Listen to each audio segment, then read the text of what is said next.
أو محبا ولا تكن خامسا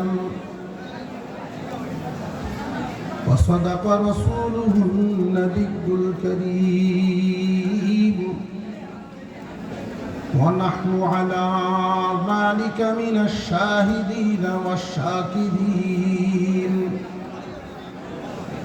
والحمد لله رب العالمين اللهم صل على محمد وعلى آل محمد كما صليت على إبراهيم وعلى آل إبراهيم إنك حميد مجيد اللهم بارك على محمد وعلى آل محمد كما باركت على إبراهيم وعلى آل إبراهيم إنك حميد مجيد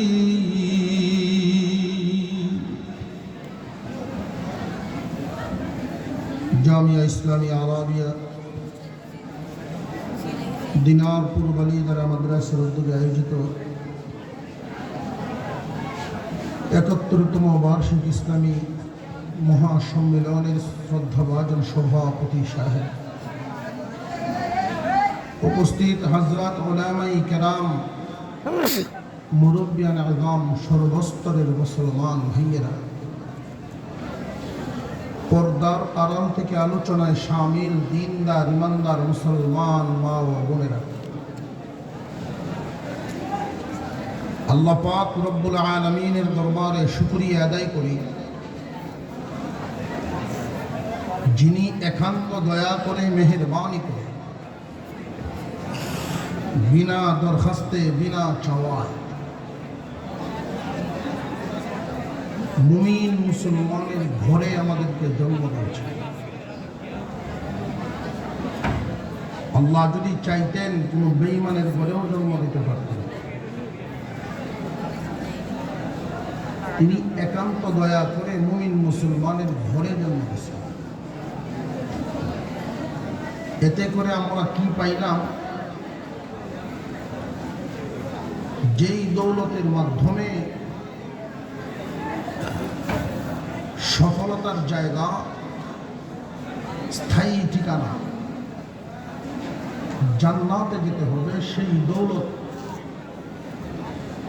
ঈমান নামক দৌলত হাসিল করা সহজ হয়েছে মুমিনের ঘরে জন্ম নেওয়ার কারণে।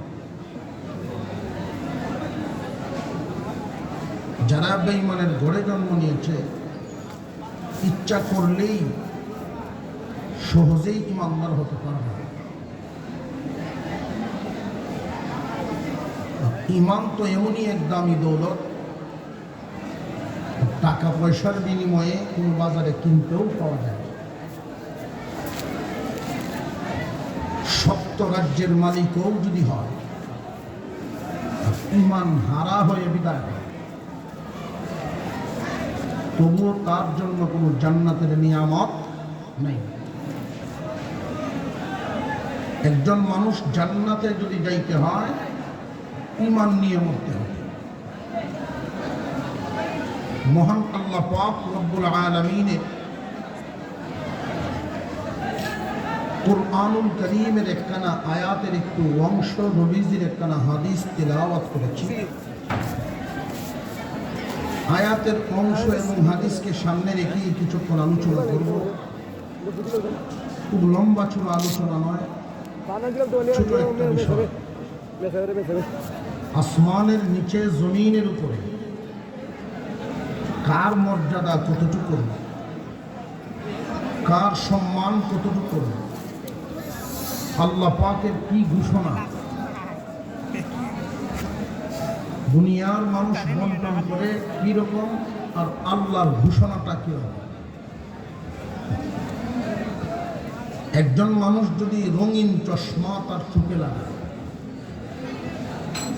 তাহলে দেখবেন দুনিয়ার যেদিকেই তাকায় শুধু রঙিনই দেখা যায়। আমি ছোটবেলায় একবার বান্নি মেলা থেকে 2 টাকা দিয়ে এক চশমা কিনছিলাম, তখন ক্লাস 1-এ পড়ি।